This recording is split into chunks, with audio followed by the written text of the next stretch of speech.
Hello students, welcome to info Kannada. ಈ ಒಂದು ವಿಡಿಯೋಲ್ಲಿ ಫ್ರೀ ಬಸ್ ಪಾಸ್ಗಾಗಿ ಅಪ್ಲೈ ಮಾಡುವುದು ಹೇಗೆ ಅಂತ ನೋಡೋಣ. ಹೌದು, ನಿಮ್ಗೆ ಈಗಾಗಲೇ ಗೊತ್ತಿರೋ ಹಾಗೆ ಡಿ.ಕೆ. ಶಿವಕುಮಾರ್ ಅವರು ಎಲ್ಲ ವಿದ್ಯಾರ್ಥಿಗಳಿಗೆ ಫ್ರೀ ಬಸ್ಸನ್ನು ಅನೌನ್ಸ್ ಮಾಡಿದ್ದಾರೆ. ಸೊ ನಾವು ಈ ಒಂದು ವಿಡಿಯೋಲ್ಲಿ ಸೇವಾ ಸಿಂಧು ಪೋರ್ಟಲ್ ಮೂಲಕ ಫ್ರೀ ಬಸ್ ಪಾಸ್ಗಾಗಿ ಅಪ್ಲೈ ಮಾಡುವುದು ಹೇಗೆ ಅಂತ ಕಂಪ್ಲೀಟಾಗಿ ಈ ಒಂದು ವಿಡಿಯೋಲ್ಲಿ ಡಿಸ್ಕಸ್ ಮಾಡೋಣ. ಈ ಒಂದು ಫ್ರೀ ಬಸ್ ಪಾಸ್ಗೆ ನಿಮಗೆ ಕೆಲವು ಅಪ್ಲಿಕೇಶನ್ಸ್ ಫೀ ಇರುತ್ತೆ. ಫ್ರೀ ಅಂದರೆ ಕಂಪ್ಲೀಟ್ ಫ್ರೀ ಇರಲ್ಲ. ಸೊ ಈ ಒಂದು ಅಪ್ಲಿಕೇಶನ್ ಫೀ ಯಾವ ರೀತಿ ವರ್ಕ್ ಆಗುತ್ತೆ ಅಂದರೆ, ನಿಮ್ಮ ಒಂದು ಅಪ್ಲಿಕೇಶನ್ ಫೀಯಲ್ಲಿ 50% ಅಪ್ಲಿಕೇಶನ್ ಫೀಯನ್ನು ಗೌರ್ನಮೆಂಟ್ ಪೇ ಮಾಡುತ್ತೆ ಮತ್ತು ಇನ್ನು 25% ಅಪ್ಲಿಕೇಶನ್ ಫೀಯನ್ನು ನಿಮ್ಮ ಒಂದು ಬಸ್ ಡಿಪಾರ್ಟ್ಮೆಂಟ್, ನೀವು ಯಾವ ಒಂದು ಡಿಪಾರ್ಟ್ಮೆಂಟ್ಗಾಗಿ ಅಪ್ಲೈ ಮಾಡ್ತಿರಲ್ಲ, KSRTC ಆಗಿರ್ಬೋದು, KKRTC ಆಗಿರ್ಬೋದು, ಈ ಒಂದು ಡಿಪಾರ್ಟ್ಮೆಂಟ್ ಪೇ ಮಾಡುತ್ತೆ. ಅಂದರೆ 25% ಈ ಒಂದು ಡಿಪಾರ್ಟ್ಮೆಂಟ್ ಪೇ ಮಾಡುತ್ತೆ. ಇನ್ನು ಉಳಿದ 25% ಅಪ್ಲಿಕೇಶನ್ ಫೀಯನ್ನು ನೀವು ಸ್ಟೂಡೆಂಟ್ ಪೇ ಮಾಡಬೇಕಾಗತ್ತೆ. ಅಂದರೆ ನೀವು ಅಪ್ಲೈ ಮಾಡ್ತಾ ಇರುವಂಥ ವಿದ್ಯಾರ್ಥಿಗಳು ನೀವು 25% ಅಪ್ಲಿಕೇಶನ್ ಫೀಯನ್ನು ಪೇ ಮಾಡಬೇಕಾಗತ್ತೆ. ಸೊ ಅಪ್ಲಿಕೇಶನ್ ಫೀ ಯಾವ ರೀತಿ ವರ್ಕ್ ಆಗುತ್ತೆ ಅಂತ ಗೊತ್ತಾಗಿದೆ ಅಂದ್ಕೊಂಡಿದ್ದೀನಿ. ಓಕೆ, ವಿಡಿಯೋನ ಶುರು ಮಾಡೋದಕ್ಕಿಂತ ಮುಂಚೆ ನೀವೇನಾದರೂ ನಮ್ಮ ಚಾನಲ್ಗೆ ಹೊಸದಾಗಿ ವಿಸಿಟ್ ಮಾಡ್ತಾ ಇದ್ದರೆ ಈ ಕೂಡಲೇ ಚಾನಲ್ಗೆ ಸಬ್ಸ್ಕ್ರೈಬ್ ಮಾಡಿ ಹಾಗೂ ವಿಡಿಯೋಗೊಂದು ಲೈಕ್ ಮಾಡಿ. ಮತ್ತು ನಮ್ಮ ಟೆಲಿಗ್ರಾಮ್ ಚಾನಲ್ಗೆ ಏನಾದರೂ ಜಾಯ್ನ್ ಆಗಿಲ್ಲ ಅಂದರೆ ಡಿಸ್ಕ್ರಿಪ್ಷನ್ಲಿ ಟೆಲಿಗ್ರಾಮ್ ಚಾನಲ್ ಲಿಂಕ್ ಇರುತ್ತೆ. ಆ ಒಂದು ಲಿಂಕ್ ಮೇಲೆ ನೀವು ಕ್ಲಿಕ್ ಮಾಡ್ಕೊಂಡ್ಬಿಟ್ಟು ಟೆಲಿಗ್ರಾಮ್ ಚಾನಲ್ಗೆ ಜಾಯ್ನ್ ಆಗಬೇಕಾಗತ್ತೆ. ಓಕೆ, ಬನ್ನಿ ವಿಡಿಯೋನ ಶುರು ಮಾಡೋಣ. ಓಕೆ, ಅಪ್ಲೈ ಮಾಡುವುದಕ್ಕೆ ನೀವು ಸಿಂಪ್ಲಿ ಬ್ರೌಸರ್ಲಿ ಸೇವಾ ಸಿಂಧು ಅಂತ ಸರ್ಚ್ ಮಾಡ್ಕೊಳ್ಳಿ. ಸಿಂಪ್ಲಿ ಸೇವಾ ಸಿಂಧು ಅಂತ ಸರ್ಚ್ ಮಾಡ್ಕೊಂಡ ನಂತರ ಸೊ ನಿಮಗೆ ಇಲ್ಲಿ ಸೇವಾ ಸಿಂಧು ಅಫಿಷಿಯಲ್ ಪೇಜ್ ಓಪನ್ ಆಗುತ್ತೆ. ಅಂದರೆ ಇಲ್ಲಿ ಮೊದಲನೇದಾಗಿ ಸೇವಾ ಸಿಂಧು ಹೋಮ್ ಪೇಜ್ ಅಂತ ಇದೆಯಲ್ಲ, ಸೊ ನೀವು ಇಲ್ಲಿ ಕೇರ್ಫುಲ್ಲಾಗಿ ನೋಡ್ಕೊಳ್ಳಿ. ಸೇವಾ ಸಿಂಧು ಹೋಮ್ ಪೇಜ್ ಅಂತ ಇದೆಯಲ್ಲ, ಈ ಒಂದು ಸೇವಾ ಸಿಂಧು ಹೋಮ್ ಪೇಜ್ ಮೇಲೆ ನೀವು ಲಿಂಕ್ ಮೇಲೆ ನೀವು ಕ್ಲಿಕ್ನ ಮಾಡ್ಕೊಳ್ಳಿ. ಓಕೆ, ಕ್ಲಿಕ್ನ ಮಾಡ್ಕೊಂಡ ನಂತರ ನಿಮಗೆ ಈ ರೀತಿ ಹೋಮ್ ಪೇಜ್ ಓಪನ್ ಆಗುತ್ತೆ. ಆ್ಯಂಡ್ ಈ ಒಂದು ಲಿಂಕ್ ಬಂದು ಡಿಸ್ಕ್ರಿಪ್ಷನ್ಗೆ ಕೊಟ್ಟಿರ್ತೀನಿ. ಆ ಒಂದು ಲಿಂಕನ್ನು ನೀವು ಡೈರೆಕ್ಟಾಗಿ ಓಪನ್ ಮಾಡ್ಬೋದು. ಓಕೆ, ಓಪನ್ ಮಾಡ್ಕೊಂಡ ನಂತರ ನಿಮಗೆ ಈ ರೀತಿ ಕೆಳಗಡೆ ಸ್ಕ್ರೋಲ್ ಮಾಡ್ಕೊಳ್ಳಿ. ಕೆಳಗಡೆ ಸ್ಕ್ರೋಲ್ ಮಾಡ್ಕೊಂಡ ನಂತರ ನೀವು ಇಲ್ಲಿ ನೋಡ್ಬೋದು ವಿದ್ಯಾರ್ಥಿ ಬಸ್ ಪಾಸ್ ಅಂತ ಇದೆಯಲ್ಲ. ಸೊ ಯಾರೇ ಒಂದು ಫ್ರೀ ಬಸ್ ಪಾಸ್ಗೆ ಅಪ್ಲೈ ಮಾಡೋದಕ್ಕೆ ನೀವು ಈ ಒಂದು ಸೇವಾ ಸಿಂಧು ಹೋಮ್ ಪೇಜಲ್ಲೇ ನೀವು ಅಪ್ಲೈಯನ್ನು ಮಾಡಬೇಕಾಗತ್ತೆ. ಸೊ ಕೇರ್ಫುಲ್ಲಾಗಿ ನೋಡ್ಕೊಳ್ಳಿ. ಸೊ ಅದಾದ ನಂತರ ನಿಮಗೆ ಇಲ್ಲಿ student bus pass KKRTC, KSRTC ಮತ್ತು NWKRTC ಅಂತ ಇರುತ್ತೆ. ಸೊ ನೀವು ಯಾವೊಂದು ಡಿಪಾರ್ಟ್ಮೆಂಟ್ಗಾಗಿ ಅಪ್ಲೈ ಮಾಡ್ತಾ ಇದ್ದಾರೆ ಆ ಒಂದು ಡಿಪಾರ್ಟ್ಮೆಂಟನ್ನು ಸೆಲೆಕ್ಟ್ ಮಾಡ್ಕೊಳ್ಳಿ. ಫಾರ್ ಎಕ್ಸಾಂಪಲ್, ನೀವೇನಾದರೂ KKRTCಗೆ ಅಪ್ಲೈ ಮಾಡ್ತಾ ಇದ್ದರೆ KKRTCನ ಸೆಲೆಕ್ಟ್ ಮಾಡ್ಕೊಳ್ಳಿ. ಅಥವಾ KSRTCಗೆ ಅಪ್ಲೈ ಮಾಡ್ತಾ ಇದ್ದರೆ KSRTCನ ಸೆಲೆಕ್ಟ್ ಮಾಡ್ಕೊಳ್ಳಿ. ಯಾವೊಂದು ಡಿಪಾರ್ಟ್ಮೆಂಟ್ಗಾಗಿ ಅಪ್ಲೈ ಮಾಡ್ತಾ ಇದ್ದರೆ ಆ ಒಂದು ಡಿಪಾರ್ಟ್ಮೆಂಟನ್ನು ನೀವು ಸೆಲೆಕ್ಟ್ ಮಾಡ್ಕೊಳ್ಳಿ. ಓಕೆ, ಸೆಲೆಕ್ಟ್ ಮಾಡ್ಕೊಂಡ ನಂತರ ನಿಮಗೆ ಈ ರೀತಿ ಲಾಗಿನ್ ಪೇಜ್ ಓಪನ್ ಆಗುತ್ತೆ. ನೀವಿಲ್ಲಿ ಲಾಗಿನ್ ಆಗಬೇಕಾಗತ್ತೆ. ಸೇವಾ ಸಿಂಧು ಪೋರ್ಟಲಲ್ಲಿ ಆಲ್ರೆಡಿ ರಿಜಿಸ್ಟರ್ ಆಗಿದ್ದರೆ ನೀವಿಲ್ಲಿ ಲಾಗಿನ್ ಮಾಡ್ಕೊಳ್ಳಿ. ಸೊ ಸಿಂಪ್ಲಿ ಇಲ್ಲಿ ಲಾಗಿನ್ ID ಅಂತ ಇದೆಯಲ್ಲ, ನಿಮ್ಮ ಒಂದು ಲಾಗಿನ್ IDಯನ್ನು ಎಂಟರ್ ಮಾಡಿಕೊಂಡು ಕೆಳಗಡೆ OTP ಅಥವಾ ಪಾಸ್ವರ್ಡ್ ಅಂತ ಇದೆಯಲ್ಲ, OTP ಥ್ರೂನೂ ಕೂಡ ನೀವು ಲಾಗಿನ್ ಆಗ್ಬೋದು ಅಥವಾ ಪಾಸ್ವರ್ಡ್ ಹಾಕಿ ಕೂಡ ನೀವು ಲಾಗಿನ್ ಆಗ್ಬೋದು. ಸೊ ಲಾಗಿನ್ ID ಮತ್ತು ಪಾಸ್ವರ್ಡನ್ನು ಎಂಟರ್ ಮಾಡಿಕೊಂಡು ಆ್ಯಂಡ್ ಇಲ್ಲಿ ಕೊಟ್ಟಿರುವಂಥ ಕ್ಯಾಪ್ಚನ ಫಿಲ್ ಮಾಡಿಕೊಂಡು ಕೆಳಗಡೆ ನೀವು ಲಾಗಿನ್ ಮೇಲೆ ಕ್ಲಿಕ್ ಮಾಡಿಕೊಂಡ್ರೆ ನಿಮ್ಮ ಒಂದು ಸೇವಾ ಸಿಂಧು ಪೋರ್ಟಲ್ ಬಂದು ಲಾಗಿನ್ ಆಗುತ್ತೆ. ಅಥವಾ ಒಂದು ವೇಳೆ ನೀವೇನಾದರೂ ಸೇವಾ ಸಿಂಧು ಪೋರ್ಟಲಲ್ಲಿ ರಿಜಿಸ್ಟರ್ ಆಗಿಲ್ಲ ಅಂತ ಅಂದರೆ ನೀವಿಲ್ಲಿ ಕೆಳಗಡೆ ರಿಜಿಸ್ಟರ್ ಏರ್ ಅಂತ ಇದೆಯಲ್ಲ, ಈ ಒಂದು ರಿಜಿಸ್ಟರ್ ಏರ್ ಮೇಲೆ ನೀವು ಕ್ಲಿಕ್ ಮಾಡಿಕೊಂಡು ಸೇವಾ ಸಿಂಧು ಪೋರ್ಟಲಲ್ಲಿ ನೀವು ರಿಜಿಸ್ಟರ್ ಮಾಡ್ಕೊಳ್ಳಿ. ಅಥವಾ ನಿಮ್ಮ ಒಂದು ಪಾಸ್ವರ್ಡನ್ನು ಮರೆತೋಗಿದ್ದರೆ ನೀವು ಇಲ್ಲಿ ಫಾರ್ಗೆಟ್ ಪಾಸ್ವರ್ಡ್ ಅಂತ ಇದೆಯಲ್ಲ, ಈ ಒಂದು ಫಾರ್ಗೆಟ್ ಪಾಸ್ವರ್ಡ್ ಮೇಲೆ ಕ್ಲಿಕ್ ಮಾಡಿಕೊಂಡು ನೀವು ನಿಮ್ಮ ಒಂದು ಪಾಸ್ವರ್ಡನ್ನು ರೀಸೆಟ್ ಮಾಡ್ಕೊಳ್ಳಿ. ಓಕೆ, ಸಿಂಪ್ಲಿ ನೀವು ಈ ಥರ ಲಾಗಿನ್ ಮಾಡ್ಕೊಳ್ಳಿ. ಓಕೆ, ಲಾಗಿನ್ ಮೇಲೆ ಕ್ಲಿಕ್ ಮಾಡ್ಕೊಂಡ ನಂತರ ನಿಮಗೆ ಈ ರೀತಿ ಪೇಜ್ ಓಪನ್ ಆಗುತ್ತೆ. ಇಲ್ಲಿ ಮೊದಲನೇದಾಗಿ ಸ್ಟೂಡೆಂಟ್ ಪಾಸ್ ಡಿಕ್ಲರೇಷನ್ ಅಂತ ಇದೆಯಲ್ಲ, ನೀವು ಬಸ್ ಪಾಸ್ಗಾಗಿ ಅಪ್ಲೈ ಮಾಡೋದಕ್ಕೆ ಡಿಕ್ಲರೇಷನ್ ಫಾರ್ಮನ್ನು ಸಬ್ಮಿಟ್ ಮಾಡಬೇಕಾಗತ್ತೆ. ಅಂದರೆ ಡಿಕ್ಲರೇಷನ್ ಫಾರ್ಮನ್ನು ನೀವು ಅಪ್ಲೋಡ್ ಮಾಡಬೇಕಾಗತ್ತೆ. ಸೊ ನೀವಿಲ್ಲಿ ಈ ಒಂದು ಡಿಕ್ಲರೇಷನ್ ಫಾರ್ಮನ್ನು ಡೌನ್ಲೋಡ್ ಮಾಡ್ಕೊಳ್ಳಿ. ಡೌನ್ಲೋಡ್ ಮಾಡೋದಕ್ಕೆ ನೀವು ಸಿಂಪ್ಲಿ ಇಲ್ಲಿ ಡೌನ್ಲೋಡ್ ಅಂತ ಇದೆಯಲ್ಲ, ಈ ಒಂದು ಡೌನ್ಲೋಡ್ ಮೇಲೆ ಕ್ಲಿಕ್ ಮಾಡಿಕೊಂಡು ನೀವು ಈ ಒಂದು ಸ್ಟೂಡೆಂಟ್ ಪಾಸ್ ಡಿಕ್ಲರೇಷನನ್ನು ಡೌನ್ಲೋಡ್ ಮಾಡ್ಕೊಳ್ಳಿ. ಸೊ ಯಾವ ರೀತಿ ಈ ಒಂದು ಪಾಸ್ ಡಿಕ್ಲರೇಷನನ್ನು ಫಿಲ್ ಮಾಡುವುದು ಅಂತ ನೋಡೋಣ. ಓಕೆ, ಡೌನ್ಲೋಡ್ ಮೇಲೆ ಕ್ಲಿಕ್ ಮಾಡಿಕೊಂಡು ನಿಮ್ಮ ಒಂದು ಫಾರ್ಮ್ನ ಡೌನ್ಲೋಡ್ ಮಾಡ್ಕೊಂಡಾಗ ನಿಮ್ಮ ಒಂದು ಫಾರ್ಮ್ ಬಂದು ಈ ರೀತಿ ಡೌನ್ಲೋಡ್ ಆಗುತ್ತೆ. ಡಿಕ್ಲರೇಷನ್ ಫಾರ್ಮ್ ಬಂದು ಈ ರೀತಿ ನಿಮಗೆ ಇರುತ್ತೆ. ಈ ಒಂದು ಫಾರ್ಮ್ನ ಹೇಗೆ ಫಿಲ್ ಮಾಡುವುದು ಅಂತ ನೋಡೋದಾದರೆ ಮೊದಲನೇದಾಗಿ ಓಕೆ, ನಾವು ಇವಾಗ ಡಿಕ್ಲರೇಷನ್ ಫಾರ್ಮ್ನ ಫಿಲ್ ಮಾಡುವುದು ಹೇಗೆ ಅಂತ ನೋಡೋಣ. ಓಕೆ, ಮೊದಲನೇದಾಗಿ ವಿದ್ಯಾರ್ಥಿಯ ಹೆಸರು ಅಂತ ಇದೆಯಲ್ಲ, ಯಾರ ಒಂದು ಬಸ್ ಪಾಸ್ಗಾಗಿ ಅಪ್ಲೈನ ಮಾಡ್ತಾ ಇದ್ದಾರೆ ಅವರ ಒಂದು ಹೆಸರನ್ನು ನೀವು ಇಲ್ಲಿ ಫಿಲ್ ಮಾಡಬೇಕಾಗತ್ತೆ. ಅದಾದ ನಂತರ ಡೇಟ್ ಆಫ್ ಬರ್ತ್ ಅಂತ ಇದೆಯಲ್ಲ, ನಿಮ್ಮ ಒಂದು ಡೇಟ್ ಆಫ್ ಬರ್ತ್ನ ನೀವು ಇಲ್ಲಿ ಫಿಲ್ ಮಾಡಿ. ಅದಾದ ನಂತರ ಜೆಂಡರ್ ಅಂತ ಇದೆಯಲ್ಲ, ನಿಮ್ಮ ಒಂದು ಜೆಂಡರ್ನ ನೀವು ಇಲ್ಲಿ ಫಿಲ್ ಮಾಡ್ಕೊಳ್ಳಿ. ಅದಾದ ನಂತರ ಸ್ಟೂಡೆಂಟ್ ರಿಜಿಸ್ಟ್ರೇಷನ್ ನಂಬರ್ ಅಂತ ಇದೆಯಲ್ಲ, ನಿಮ್ಮ ಒಂದು ರಿಜಿಸ್ಟ್ರೇಷನ್ ನಂಬರ್ನ ನೀವು ಇಲ್ಲಿ ಫಿಲ್ ಮಾಡಬೇಕಾಗತ್ತೆ. ಅದಾದ ನಂತರ ಫೋಟೋ ವಿತ್ ಸಿಗ್ನೇಚರ್ ಅಂತ ಇದೆಯಲ್ಲ, ನಿಮ್ಮ ಒಂದು ಫೋಟೋನ ಅಟ್ಯಾಚ್ ಮಾಡಿಬಿಟ್ಟು ಆ ಒಂದು ಫೋಟೋದ ಮೇಲ್ಗಡೆ ನೀವು ನಿಮ್ಮ ಒಂದು ಸಿಗ್ನೇಚರ್ನ ಮಾಡಬೇಕಾಗತ್ತೆ. ಓಕೆ, ಅದಾದ ನಂತರ ಕೋರ್ಸ್ ಅಂತ ಇದೆಯಲ್ಲ, ನಿಮ್ಮ ಒಂದು ಕೋರ್ಸ್ ನೇಮ್ನ ನೀವು ಇಲ್ಲಿ ಫಿಲ್ ಮಾಡಬೇಕಾಗತ್ತೆ. ಅದಾದ ನಂತರ ಇಯರ್ ಅಂತ ಇದೆಯಲ್ಲ, ಯಾವೊಂದು ಇಯರಲ್ಲಿ ನೀವು ಸ್ಟಡಿ ಮಾಡ್ತಾ ಇದ್ರೆ ಆ ಒಂದು ಇಯರ್ನ ನೀವು ಇಲ್ಲಿ ಫಿಲ್ ಮಾಡಬೇಕಾಗತ್ತೆ. ಅದಾದ ನಂತರ ಸ್ಯಾಟ್ಸ್ ಅಥವಾ UUCMS ID ಅಂತ ಇದೆಯಲ್ಲ, PUC ಸ್ಟೂಡೆಂಟ್ಸ್ ಆಗಿದ್ದರೆ ರಿಜಿಸ್ಟ್ರೇಷನ್ ನಂಬರ್ನ ಎಂಟರ್ ಮಾಡ್ಕೊಳ್ಳಿ, ಅಥವಾ ಡಿಗ್ರಿ ಸ್ಟೂಡೆಂಟ್ಸ್ ಆಗಿದ್ದರೆ UUCMS ನಂಬರ್ನ ಎಂಟರ್ ಮಾಡ್ಕೊಳ್ಳಿ. ಓಕೆ, ಅದ ನಂತರ ಇನ್ಸ್ಟಿಟ್ಯೂಷನ್ ನೇಮ್ ಆ್ಯಂಡ್ ಅಡ್ರೆಸ್ ಅಂತ ಇದೆಯಲ್ಲ, ಇನ್ಸ್ಟಿಟ್ಯೂಟ್ ನೇಮ್ ಅಂದರೆ ನಿಮ್ಮ ಒಂದು ಕಾಲೇಜ್ ನೇಮ್ ಹಾಗೂ ನಿಮ್ಮ ಒಂದು ಕಾಲೇಜ್ ಅಡ್ರೆಸ್ನ ನೀವು ಇಲ್ಲಿ ಫಿಲ್ ಮಾಡಬೇಕಾಗುತ್ತೆ. ನಿಮ್ಮ ಒಂದು ಕಾಲೇಜ್ ನೇಮ್ ಹಾಗೂ ನಿಮ್ಮ ಒಂದು ಕಾಲೇಜ್ ಇರುವಂಥ ಅಡ್ರೆಸ್ನ ನೀವು ಫಿಲ್ ಮಾಡಬೇಕಾಗುತ್ತೆ.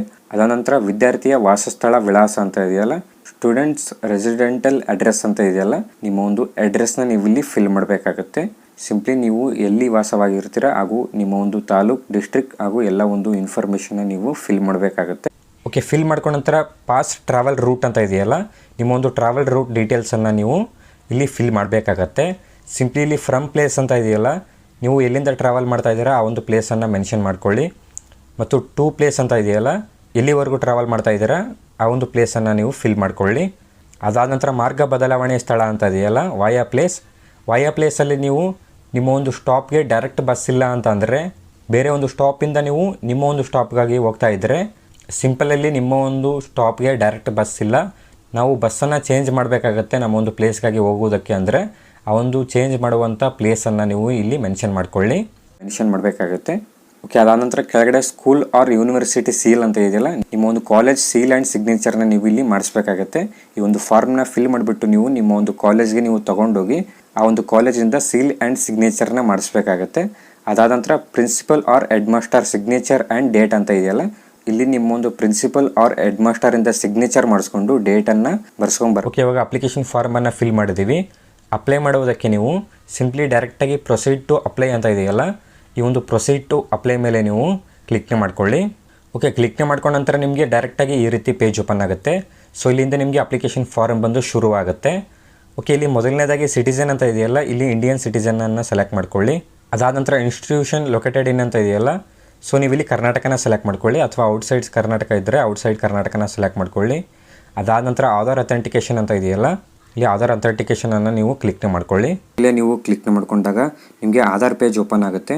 ಸೊ ಸಿಂಪ್ಲಿ ಇಲ್ಲಿ ಆಧಾರ್ ನಂಬರ್ ಅಂತ ಇದೆಯಲ್ಲ, ನಿಮ್ಮ ಒಂದು ಆಧಾರ್ ಕಾರ್ಡ್ ನಂಬರ್ನ ನೀವು ಇಲ್ಲಿ ಎಂಟರ್ ಮಾಡ್ಕೊಳ್ಳಿ. ಈ ಒಂದು ಫೀಲ್ಡಲ್ಲಿ ಆಧಾರ್ ಕಾರ್ಡ್ ನಂಬರ್ನ ಎಂಟರ್ ಮಾಡ್ಕೊಳ್ಳಿ. ಓಕೆ, ಆಧಾರ್ ಕಾರ್ಡ್ ನಂಬರ್ನ ಎಂಟರ್ ಮಾಡ್ಕೊಂಡ ನಂತರ ಕೆಳಗಡೆ ಡಿಕ್ಲರೇಷನ್ ಇರುತ್ತೆ, ಒಂದು ಡಿಕ್ಲರೇಷನ್ನ ನೀವು ಸೆಲೆಕ್ಟ್ ಮಾಡ್ಕೊಳ್ಳಿ. ಡಿಕ್ಲರೇಷನ್ನ ಸೆಲೆಕ್ಟ್ ಮಾಡ್ಕೊಂಡ ನಂತರ ಕೆಳಗಡೆ OTP ಅಂತ ಇದೆಯಲ್ಲ, ಈ ಒಂದು OTPನ ಸೆಲೆಕ್ಟ್ ಮಾಡ್ಕೊಳ್ಳಿ. ಓಕೆ, OTPನ ಸೆಲೆಕ್ಟ್ ಮಾಡ್ಕೊಂಡ ನಂತರ ಕೆಳಗಡೆ ಜನರೇಟ್ OTP ಅಂತ ಇದೆಯಲ್ಲ, ಈ ಒಂದು ಜನರೇಟ್ OTP ಮೇಲೆ ನೀವು ಕ್ಲಿಕ್ನ ಮಾಡ್ಕೊಳ್ಳಿ. ಓಕೆ, ಜನರೇಟ್ OTP ಮೇಲೆ ನೀವು ಕ್ಲಿಕ್ನ ಮಾಡ್ಕೊಂಡಾಗ ನಿಮ್ಮ ಆಧಾರ್ ಕಾರ್ಡ್ಗೆ ಲಿಂಕ್ ಇರುವಂಥ ಮೊಬೈಲ್ ನಂಬರ್ಗೆ ಒಂದು OTP ಬರುತ್ತೆ. ಆ ಒಂದು OTPನ ನೀವು ಈ ಒಂದು ಫೀಲ್ಡಲ್ಲಿ ಎಂಟರ್ ಮಾಡಬೇಕಾಗತ್ತೆ. ಈ ಒಂದು ಫೀಲ್ಡಲ್ಲಿ OTPನ ಎಂಟರ್ ಮಾಡಿಕೊಂಡು ಕೆಳಗಡೆ ಸಬ್ಮಿಟ್ ಮೇಲೆ ನೀವು ಕ್ಲಿಕ್ ಮಾಡಬೇಕಾಗತ್ತೆ. ಓಕೆ, ಸಬ್ಮಿಟ್ ಮೇಲೆ ನೀವು ಕ್ಲಿಕ್ನ ಮಾಡ್ಕೊಂಡಾಗ ನಿಮಗೆ ಮತ್ತೆ bus pass application form page open ಆಗುತ್ತೆ. ಓಕೆ, ಕ್ಲಿಕ್ನ ಮಾಡ್ಕೊಂಡ ನಂತರ ಕೆಳಗಡೆ ನಿಮ್ಮ ಒಂದು ಮೊಬೈಲ್ ನಂಬರ್ ಕೇಳ್ತಾರೆ, ನಿಮ್ಮ ಒಂದು ಮೊಬೈಲ್ ನಂಬರ್ನ ಎಂಟರ್ ಮಾಡ್ಕೊಳ್ಳಿ. ನಿಮ್ಮ ಒಂದು ಆ್ಯಕ್ಟಿವ್ ಇರುವ ಮೊಬೈಲ್ ನಂಬರ್ನ ನೀವು ಎಂಟರ್ ಮಾಡಬೇಕಾಗುತ್ತೆ. ಓಕೆ, ಮೊಬೈಲ್ ನಂಬರ್ನ ಎಂಟರ್ ಮಾಡ್ಕೊಂಡ್ಮೇಲೆ ನಿಮ್ಮ ಒಂದು ಮೊಬೈಲ್ ನಂಬರ್ಗೊಂದು OTP ರಿಸೀವ್ ಆಗುತ್ತೆ. ಆ ಒಂದು OTPನ ನೀವು ಈ ಒಂದು ಫೀಲ್ಡಲ್ಲಿ ಎಂಟರ್ ಮಾಡಬೇಕಾಗುತ್ತೆ. ನಿಮ್ಮ ಒಂದು ಮೊಬೈಲ್ ನಂಬರ್ಗೆ ರಿಸೀವ್ ಆಗಿರುವಂಥ OTPನ ಎಂಟರ್ ಮಾಡಿಕೊಂಡು ಕೆಳಗಡೆ ವ್ಯಾಲಿಡೇಟ್ ಮೇಲೆ ನೀವು ಕ್ಲಿಕ್ನ ಮಾಡಬೇಕಾಗುತ್ತೆ. ಓಕೆ, ವ್ಯಾಲಿಡೇಟ್ ಮೇಲೆ ನೀವು ಕ್ಲಿಕ್ನ ಮಾಡ್ಕೊಂಡಾಗ ನಿಮ್ಮ ಒಂದು ಮೊಬೈಲ್ ನಂಬರ್ ಬಂದು ವೆರಿಫೈ ಆಗುತ್ತೆ. OTPನ ಎಂಟರ್ ಮಾಡ್ಕೊಂಡ ನಂತರ ಕೋರ್ಸ್ ಕ್ಯಾಟಗರಿ ಅಂತ ಇದೆಯಲ್ಲ, ಇಲ್ಲಿ ನಿಮ್ಮ ಒಂದು ಕೋರ್ಸ್ ಕ್ಯಾಟಗರಿಯನ್ನು ಸೆಲೆಕ್ಟ್ ಮಾಡಬೇಕಾಗತ್ತೆ. ನೀವು ಡಿಗ್ರಿ ಇದ್ದೀರಾ, PUC ಇದ್ದೀರಾ ಅಥವಾ ಪೋಸ್ಟ್ ಗ್ರ್ಯಾಜುಯೇಟೆಡ್ ಸ್ಟೂಡೆಂಟ್ ಇದ್ದೀರಾ ಅಂತ ನೀವು ಇಲ್ಲಿ ಸೆಲೆಕ್ಟ್ ಮಾಡಬೇಕಾಗತ್ತೆ.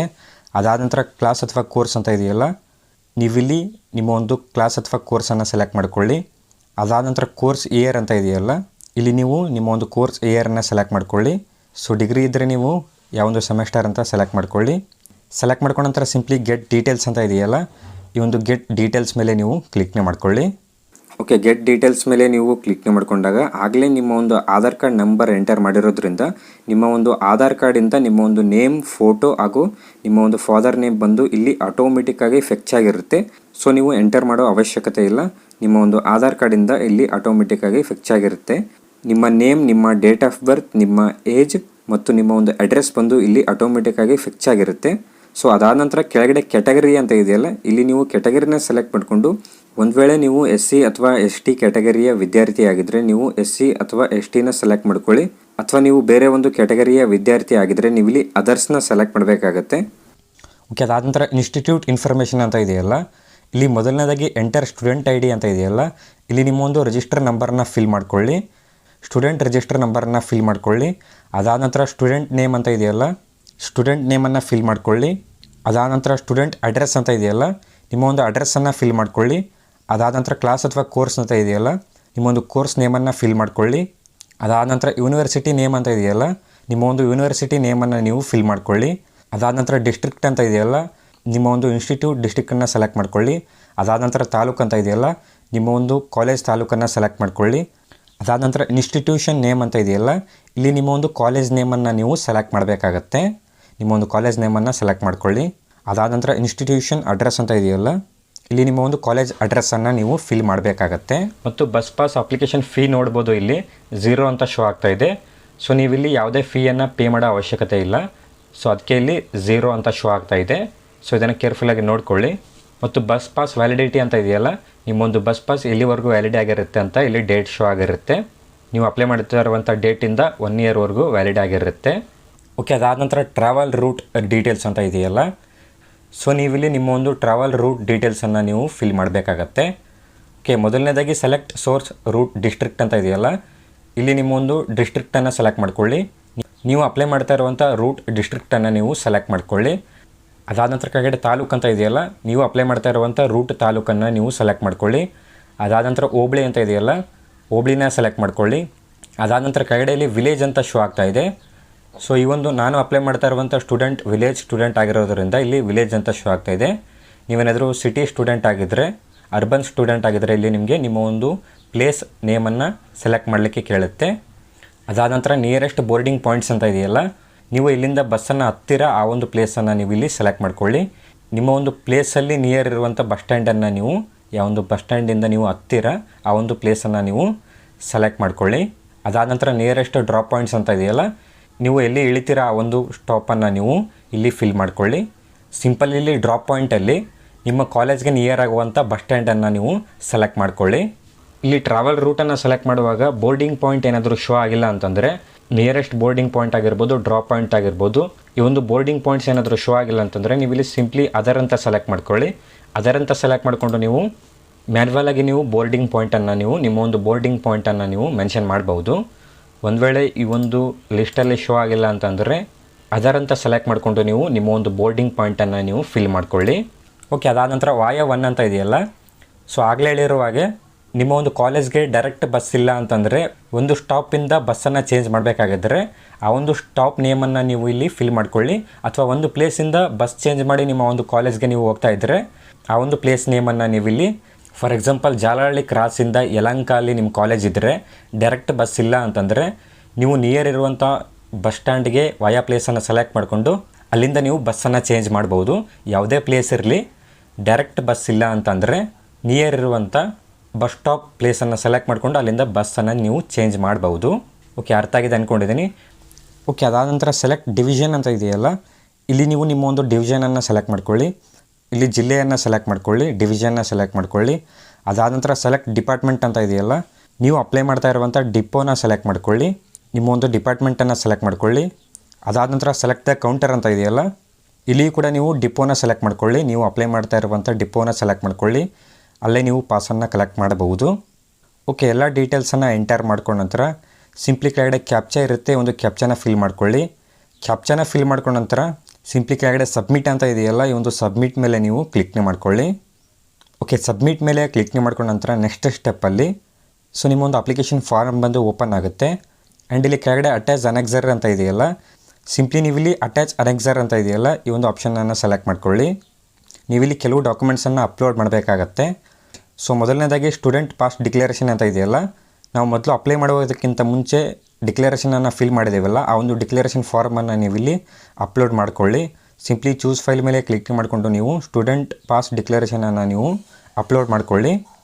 ಓಕೆ, ಅದಾದ ನಂತರ ಎರಡನೇದಾಗಿ ಫೀ ಪೇಮೆಂಟ್ ರಿಸಿಪ್ಟ್ಸ್ ಅಂತ ಇದೆಯಲ್ಲ, ನೀವು ಕಾಲೇಜಲ್ಲಿ ಫೀಯನ್ನು ಪೇ ಮಾಡಿರುವಂಥ ರಿಸಿಪ್ಟನ್ನು ನೀವಿಲ್ಲಿ ಅಪ್ಲೋಡ್ ಮಾಡ್ಕೊಳ್ಳಿ. ಸಿಂಪ್ಲಿ ನೀವು ಇಲ್ಲಿ ಫೀ ಪೇಮೆಂಟ್ ರಿಸಿಪ್ಟನ್ನು ಸೆಲೆಕ್ಟ್ ಮಾಡಿಕೊಂಡು ಚೂಸ್ ಫೈಲ್ ಮೇಲೆ ಕ್ಲಿಕ್ ಮಾಡಿಕೊಂಡು ನೀವು ಕಾಲೇಜಲ್ಲಿ ಪೇ ಮಾಡಿರುವಂಥ ಫೀ ರಿಸಿಪ್ಟನ್ನು ನೀವು ಅಪ್ಲೋಡ್ ಮಾಡ್ಕೊಳ್ಳಿ. ಅದಾದ ನಂತರ ಪ್ರೂಫ್ ಆಫ್ ರೆಸಿಡೆಂಟಲ್ ಅಡ್ರೆಸ್ ಅಂತ ಇದೆಯಲ್ಲ, ನಿಮ್ಮೊಂದು ರೆಸಿಡೆಂಟಲ್ ಅಡ್ರೆಸ್ ಪ್ರೂಫನ್ನು ನೀವು ಅಪ್ಲೋಡ್ ಮಾಡಬೇಕಾಗತ್ತೆ. ಆಧಾರ್ ಕಾರ್ಡನ್ನು ಅಪ್ಲೋಡ್ ಮಾಡ್ಕೊಳ್ಳಿ, ವೋಟರ್ ಐ ಡಿಯನ್ನು ಅಪ್ಲೋಡ್ ಮಾಡ್ಕೊಳ್ಳಿ, ಅಥವಾ ರೇಷನ್ ಕಾರ್ಡನ್ನು ಅಪ್ಲೋಡ್ ಮಾಡ್ಕೊಳ್ಳಿ. ಯಾವುದಾದ್ರೂ ಒಂದು ಡಾಕ್ಯುಮೆಂಟ್ನ ನೀವು ಅಪ್ಲೋಡ್ ಮಾಡ್ಕೊಳ್ಳಿ. ಓಕೆ, ಎಲ್ಲ ಡಾಕ್ಯುಮೆಂಟ್ಸನ್ನ ಅಪ್ಲೋಡ್ ಮಾಡ್ಕೊಂಡ ನಂತರ ಸಿಂಪ್ಲಿ ಸೇವ್ ಅನೆಕ್ಸರ್ ಅಂತ ಇದೆಯಲ್ಲ, ಈ ಒಂದು ಸೇವ್ ಅನೆಕ್ಸರ್ ಮೇಲೆ ನೀವು ಕ್ಲಿಕ್ನ ಮಾಡ್ಕೊಳ್ಳಿ. ಓಕೆ, ಸೇವ್ ಅನೆಕ್ಸರ್ ಮೇಲೆ ಕ್ಲಿಕ್ ಮಾಡ್ಕೊಂಡ ನಂತರ ಮತ್ತೆ ನಿಮಗೆ ಈ ರೀತಿ ಪೇಜ್ ಓಪನ್ ಆಗುತ್ತೆ. ಸೊ ಸಿಂಪ್ಲಿ ಇಲ್ಲಿ ಸಬ್ಮಿಟ್ ಅಂತ ಇದೆಯಲ್ಲ, ಈ ಒಂದು ಸಬ್ಮಿಟ್ ಮೇಲೆ ನೀವು ಕ್ಲಿಕ್ ಮಾಡ್ಕೊಳ್ಳಿ. ಓಕೆ, ಸಬ್ಮಿಟ್ ಮೇಲೆ ಕ್ಲಿಕ್ ಮಾಡ್ಕೊಂಡ ನಂತರ ಇಲ್ಲಿಗೆ ನಿಮ್ಮ ಒಂದು ಅಪ್ಲಿಕೇಶನ್ ಫಾರ್ಮ್ ಬಂದು ಕಂಪ್ಲೀಟ್ ಆಗುತ್ತೆ. ಈ ರೀತಿ ನಿಮಗೆ ಅಕ್ನಾಲೇಜ್ಮೆಂಟ್ ಪ್ರಿಂಟ್ ಬರುತ್ತೆ. ಸೊ ನೀವು ಕೆಳಗಡೆ ಸ್ಕ್ರಾಲ್ ಮಾಡ್ಕೊಳ್ಳಿ. ಕೆಳಗಡೆ ಸ್ಕ್ರಾಲ್ ಮಾಡ್ಕೊಂಡ ನಂತರ ಇಲ್ಲಿ ಸಿಂಪ್ಲಿ ಪ್ರಿಂಟ್ ಅಂತ ಇದೆಯಲ್ಲ, ಈ ಒಂದು ಪ್ರಿಂಟ್ ಮೇಲೆ ಕ್ಲಿಕ್ ಮಾಡಿಕೊಂಡು ನೀವು ಅಪ್ಲೈ ಮಾಡಿರುವಂಥ ಅಕ್ನಾಲೇಜ್ಮೆಂಟ್ ಪ್ರಿಂಟನ್ನು ನೀವು ಪ್ರಿಂಟ್ ತೊಗೊಳ್ಬೋದು. ಸೇವ್ ಆಸ್ PDF ಅಂತ ಇದೆಯಲ್ಲ, ನಿಮ್ಮ ಒಂದು ಅಕ್ನಾಲೇಜ್ಮೆಂಟ್ ಪ್ರಿಂಟನ್ನು ನೀವು ಸೇವ್ ಕೂಡ ಮಾಡ್ಕೊಳ್ಬೋದು. ಈ ಒಂದು ಅಕ್ನಾಲೇಜ್ಮೆಂಟ್ ಪ್ರಿಂಟನ್ನು ನೀವು ಬಸ್ ಡಿಪೋಲ್ಲಿ ಕೊಟ್ಟರೆ ನಿಮಗೆ ಪಾಸನ್ನು ಕೊಡ್ತಾರೆ. ಸೊ ಅಲ್ಲಿ ನಿಮಗೆ ಕೆಲವು ಚಾರ್ಜಸ್ ಇರುತ್ತೆ, ಆ ಒಂದು ಚಾರ್ಜಸನ್ನು ನೀವು ಪೇ ಮಾಡಿದ್ರೆ ನಿಮಗೆ ಫ್ರೀಯಾಗಿ ನಿಮ್ಮ ಒಂದು ಬಸ್ ಪಾಸನ್ನು ನೀವು ತೊಗೊಳ್ಬೋದು. ನೀವು ಅಪ್ಲೈ ಮಾಡಿರುವಂಥ ಡಿಪೋದಲ್ಲೇ ನಿಮ್ಮ ಒಂದು ಬಸ್ ಪಾಸ್ ಸಿಗುತ್ತೆ. ಸೊ ಈ ರೀತಿ ನೀವು ಫ್ರೀ ಬಸ್ ಪಾಸ್ಗಾಗಿ ಅಪ್ಲೈಯನ್ನು ಮಾಡ್ಬೋದು. ಓಕೆ, ಈ ಒಂದು ವಿಡಿಯೋದ ಬಗ್ಗೆ ಏನಾದರೂ ಡೌಟ್ಸ್ ಇರೋ ಕೆಳಗಡೆ ಕಾಮೆಂಟ್ ಹಾಕಿ. ಈ ಒಂದು ವಿಡಿಯೋನ ನಾನು ಇಲ್ಲಿಗೆ ಕಂಪ್ಲೀಟ್ ಮಾಡ್ತಾ ಇದ್ದೀನಿ. ವಿಡಿಯೋ ಏನಾದರೂ ಇಷ್ಟ ಆದಲ್ಲಿ ವಿಡಿಯೋಗೊಂದು ಲೈಕ್ ಮಾಡಿ. ಚಾನಲ್ಗೆ ಏನಾದರೂ ಇನ್ನೂ ಸಬ್ಸ್ಕ್ರೈಬ್ ಆಗಿಲ್ಲ ಅಂದರೆ ಸಬ್ಸ್ಕ್ರೈಬ್ ಆಗಿ ಅಂತ ಹೇಳ್ತಾ ಮತ್ತೆ ಸಿಗೋಣ ಮುಂದಿನ ವಿಡಿಯೋಲಿ.